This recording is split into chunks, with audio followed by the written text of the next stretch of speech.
il faut intégrer trois dimensions. D'une part, la conjoncture, bien entendu, le moment auquel on va mettre son entreprise sur le marché. Et de ce point de vue-là, on peut dire que 2019, eh bien, c'est plutôt une bonne fenêtre de tir avec des multiples de valorisation qui ont bien progressé ces dernières années et ces derniers mois.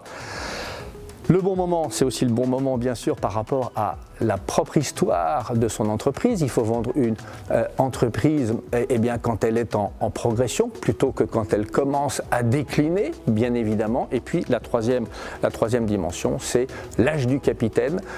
Il y a des cédants qui attendent d'avoir l'âge de la retraite pour céder leur affaire, mais ils sont aussi de plus en plus nombreux à vouloir vendre avant le terme à 40, 45 ou 50 ans. S'y prendre longtemps à l'avance, réussir la transmission, cession de son entreprise, ça demande du temps, de la réflexion, et il faut initier cette réflexion 3 à 5 ans avant la cession effective de son entreprise.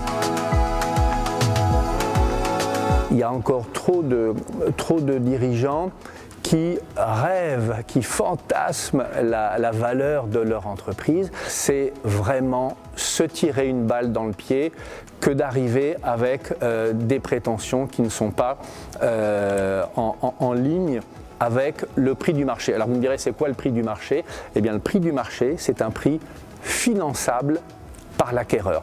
La première bonne pratique pour le futur cédant, eh bien, c'est d'arriver à bien cerner la fourchette de valorisation de son affaire.